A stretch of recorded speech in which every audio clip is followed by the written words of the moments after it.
Welcome to Storytime, pals! Subscribe to keep the stories coming! Hi, you guys. It's your pal Amber here.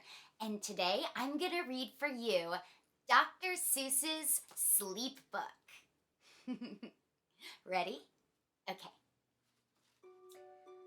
The news just came in from the county of Keck that a very small bug by the name of Vleck is yawning so wide you can look down his neck. This may not seem very important, I know, but it is, so I'm bothering telling you so. A yawn is quite catching, you see, like a cough. It just takes one yawn to start other yawns off. Now the news has come in that some friends of Vleck's are yawning so wide you can look down their necks. At this moment, right now, under 7 more noses, great yawns are in blossom. They're blooming like roses. The yawn of that one little bug is still spreading. According to latest reports, it is heading across the wide fields through the sleepy night air, across the whole country toward every which where. And people are gradually starting to say, I feel rather drowsy. I've had quite a day. Creatures are starting to think about rest. 2 biffer-bomb birds are now building their nest. They do it each night, and quite often I wonder how they do this big job without making a blunder. But that is their problem, not yours and not mine. The point is, they're going to bed, and that's fine. Sleep thoughts are spreading throughout the whole land. The time for night brushing of teeth is at hand. Up at Herkheimer Falls, where the great river rushes and crashes down crags in great gargling gushes, the Herkheimer sisters are using their brushes.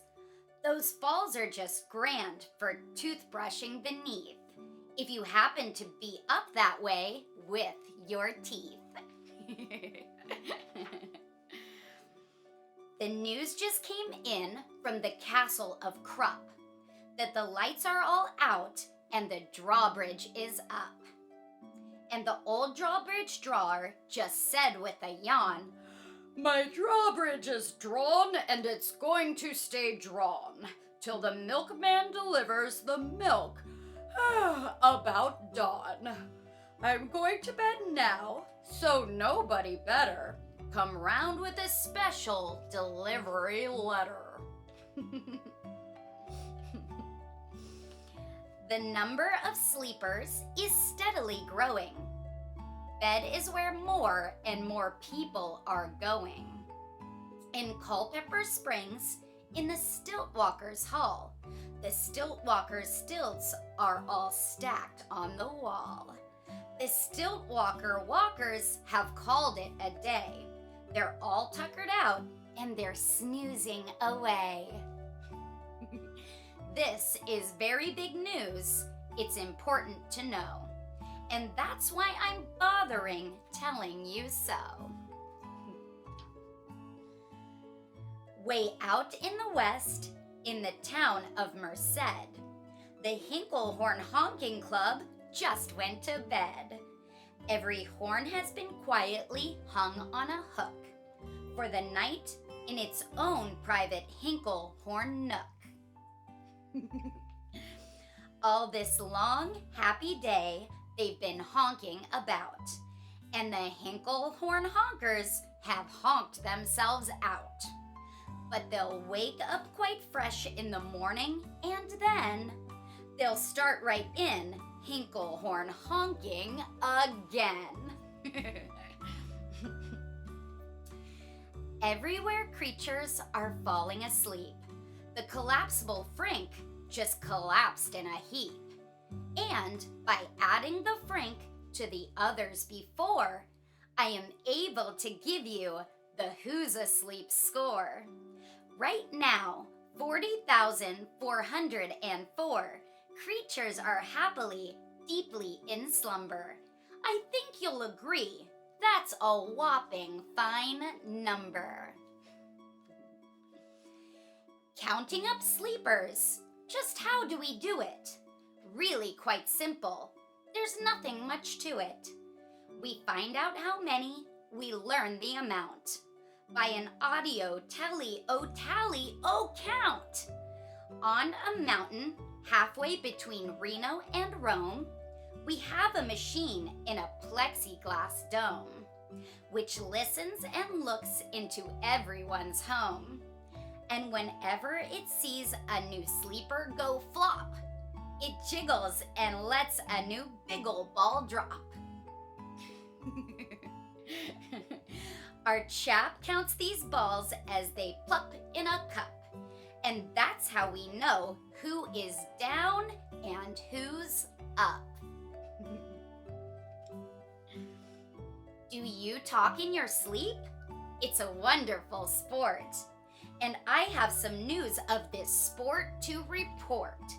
The world champion sleep talkers, Joe and Mo Redzoff, have just gone to sleep and they're talking their heads off.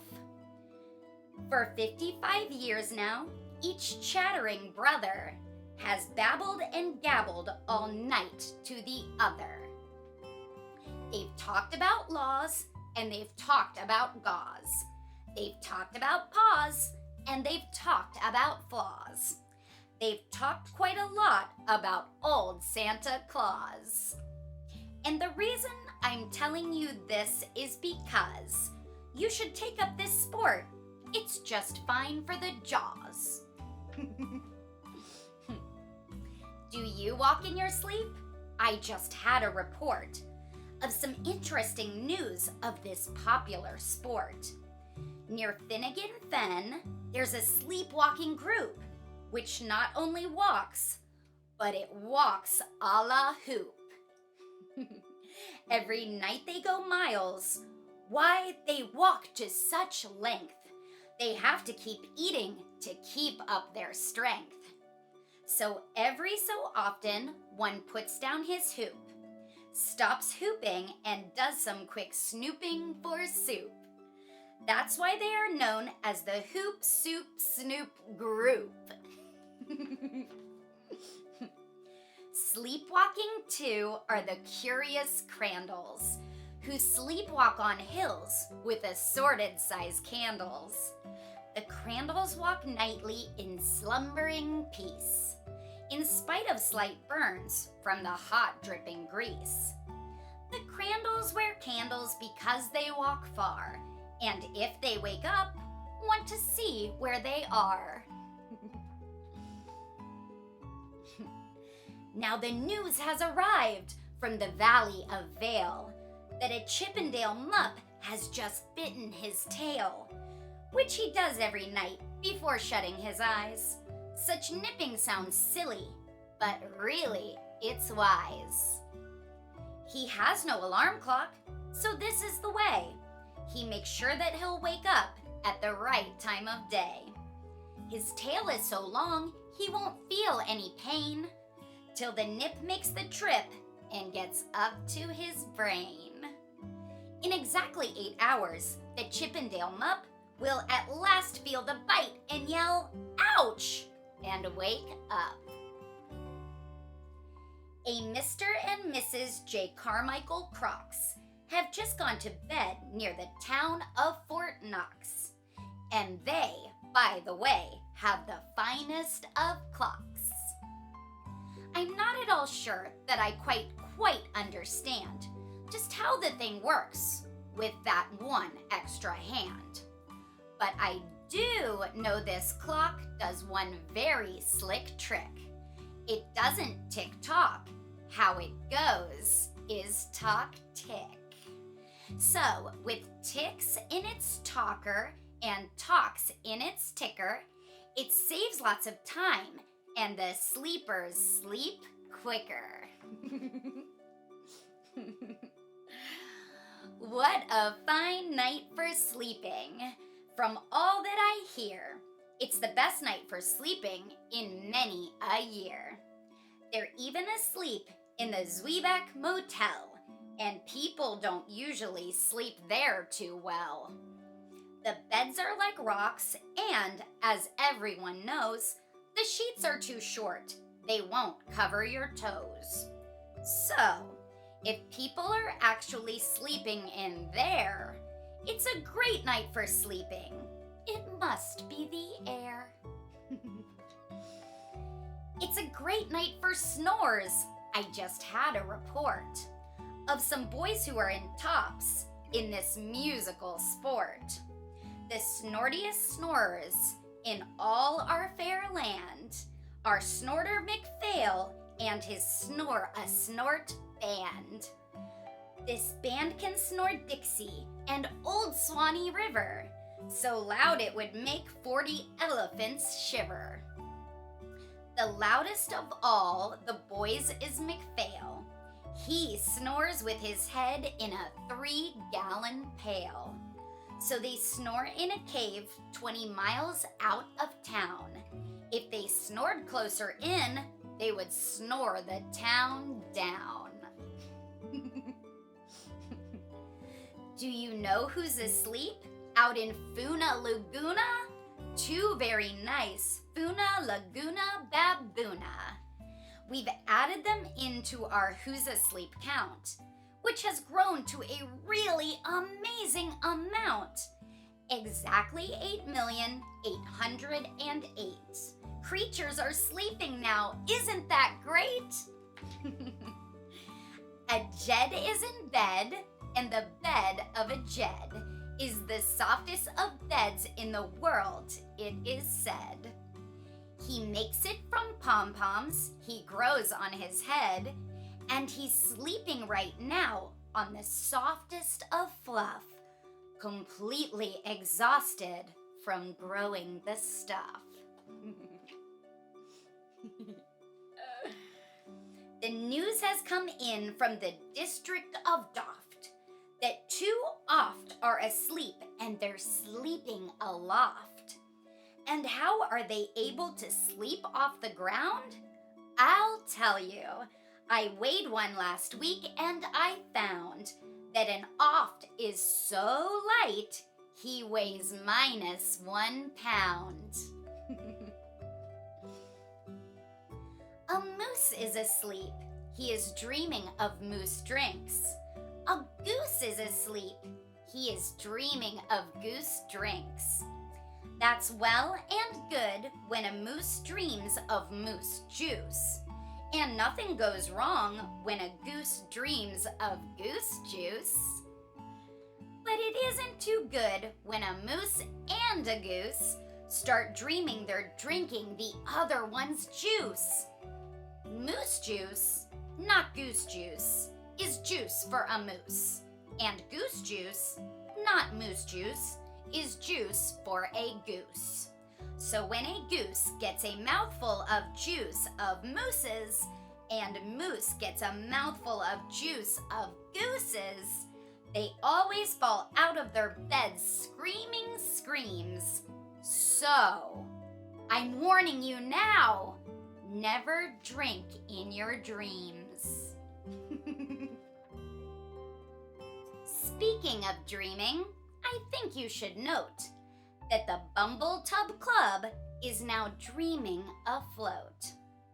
Every night they go dreaming down Bumble Tub Creek, except for one night every 3rd or 4th week, when they stop for repairs because their Bumble tubs leak. But tonight they're afloat, full of dreams, full of bliss, and that's why I'm bothering telling you this. At the fork of a road, in the Vale of Vavode, 5-foot weary salesmen have laid down their load. All day they've raced round in the heat at top speeds, unsuccessfully trying to sell zzzzzzz, which nobody wants because nobody needs. Tomorrow will come, they'll go back to their chore. They'll start on the road, zizzer-zoofing once more. But tonight they've forgotten their feet are so sore. And that's what the wonderful nighttime is for. Everywhere creatures have shut off their voices. They've all gone to bed in the beds of their choices.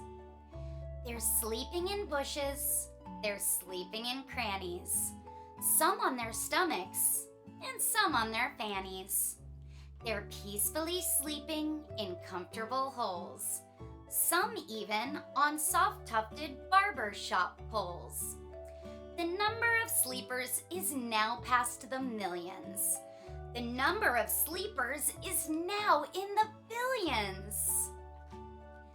They're sleeping on steps and on strings and on floors, in mailboxes, ships, and the keyholes of doors. Every worm on a fish hook is safe for the night. Every fish in the sea is too sleepy to bite. Every whale in the ocean has turned off his spout. Every light between here and Farfoodle is out. And now, adding things up, we are way beyond billions. Our Who's Asleep score is now up in the zillions. That's a lot. 99 zillion, 9 trillion, and 2 creatures are sleeping. So, how about you? When you put out your light, then the number will be 99 zillion, 9 trillion, and 3. Good night. Thanks for listening. Thanks for watching Storytime Pals. Don't forget to like, subscribe, and share.